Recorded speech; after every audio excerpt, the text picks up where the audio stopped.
The fourth great prophetic passage that we teach, and these are all lessons that I spend a whole week teaching to students, is Daniel 9. And God explains how the final empire of man will rise. Where it's going to be, who it's going to be, what they're going to do, all of that. And we know that is Jesus' favorite prophetic voice, Daniel, explains that the empire, this is what Daniel 9 says, the empire that crucified Christ, by the way, the Jews aren't Christ killers. The Romans are. The Romans crucified him. I know the Jews screamed and yelled, the religious leaders fomented the crowd. The Romans crucified Christ. And Daniel tells us in Daniel 9 that the same ones that crucified Christ and destroyed the temple are going to be the empire of the last empire of man, the final empire, ruled by the beast for 7 years. We're going to look at that tomorrow. Then Jesus comes along in Matthew 24 and says that the Antichrist is going to be the worst human who has ever lived. He's going to rule the world. And Jesus explains the end of the world by telling us that the Antichrist will be like Antiochus IV, who is mentioned in Daniel chapter 9 and 11 and 12. And Jesus affirms that from God's perspective, all of human history surrounds 4 empires.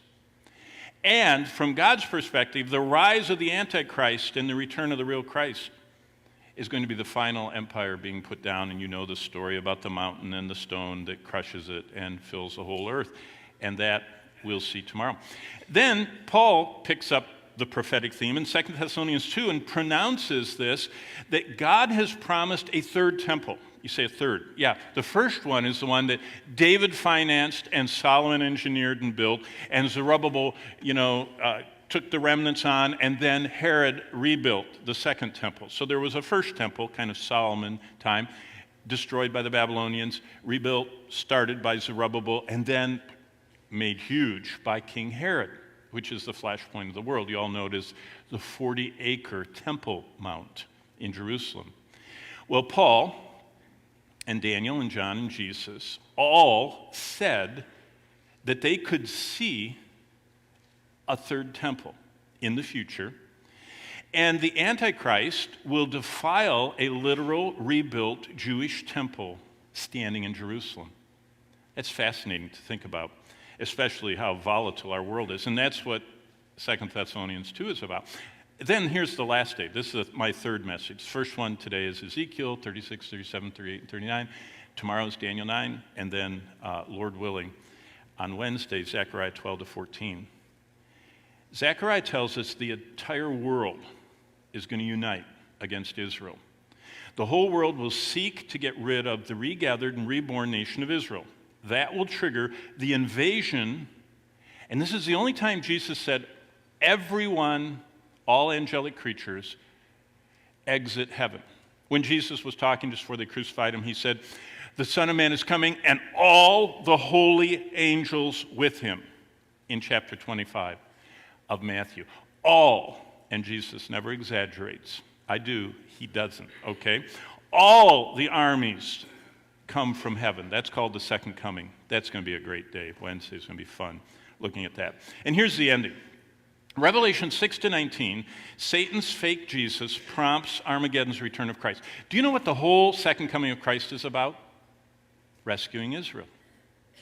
The one that I heard the speaker say they could all be plowed into the Mediterranean and God wouldn't care. No, he cares so much, he empties heaven and every angel comes and all the saints. Did you know that's the first prophecy in the Bible? Jude, the seventh from Adam. Do you remember what he said? He said, behold, the Lord cometh with the saints to execute judgment on all the ungodly for all the ungodliness they've done. And what he says is, at the return of Christ, he's bringing all the saints with him. And then Jesus adds, I'm bringing all the angels with me. And we call that Revelation 6 to 19. John is told that he tells us, the Lord inspired him to tell us, the revived Roman Empire, that's the head of the ones that crucified Christ and destroyed Jerusalem, will be led by Satan incarnate. Satan, through demons from the pit, indwells this man, and this man mobilizes the whole world to destroy a regathered nation of Israel at Armageddon. And they're only stopped by the second coming of Christ. And we're going to see that from Zechariah's perspective. So